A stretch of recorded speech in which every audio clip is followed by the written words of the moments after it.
Ang buhay ng tao sa mundo ay maiksi lamang, kaya samantalahin natin na malakas pa ang ating mga pangangatawan at pag-iisip dahil darating ang panahon na hihina ang mga bagay na yan at mga katangian ng tao. Kung tayo ay hindi pa handa, ang sagot natin ay hindi pa tayo handa, tayo ay maghanda na ngayon. Damihan na natin ang paggawa ng marami at mabubuting gawain na kapakipakinabang sa sarili natin at sa kapwa. Kung wala ka nang maibibigay na kabutihan sa kapwa o mai-share sa kapwa-tao, ay huwag mo nang gambalain ang kanilang matiwasay, maayos na pamumuhay sa mundo. Yun lang ang pinakasimpleng mai-contribute mo sa buhay ng kapwa-tao.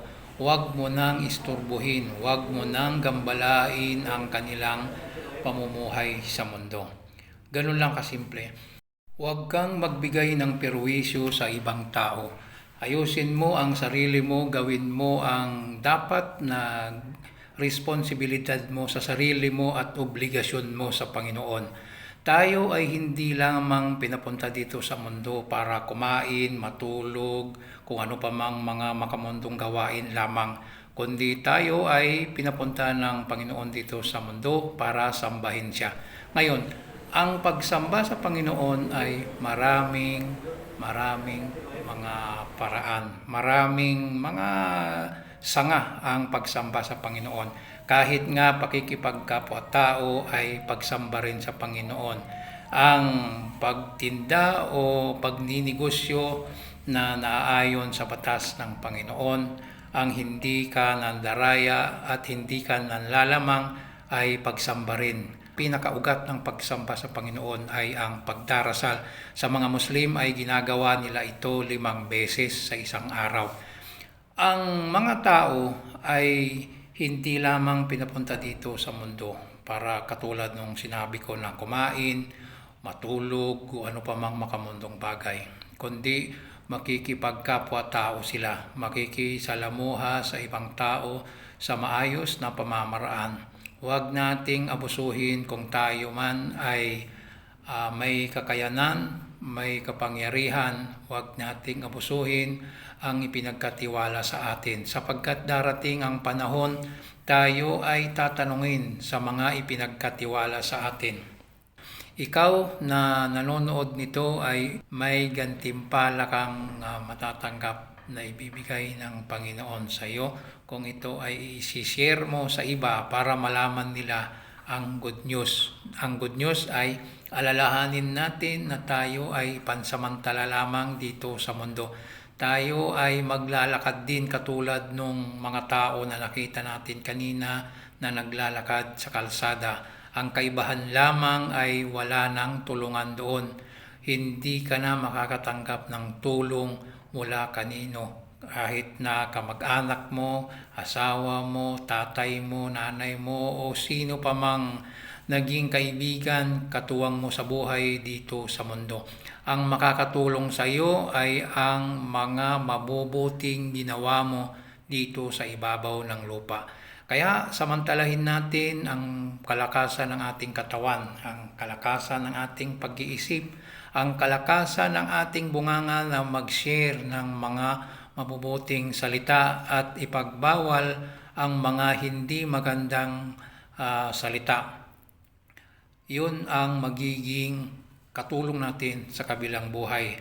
Pagdating sa dulo ng paglalakad ng bawat tao sa panahon na yon ay magbibigayan na ng gantimpala. Kung ano ang ginawa mo dito sa mundo ay gagantimpalaan na doon. Magbibigayan na ng reward at award sa mga taong may mabuting ginawa dito sa mundo.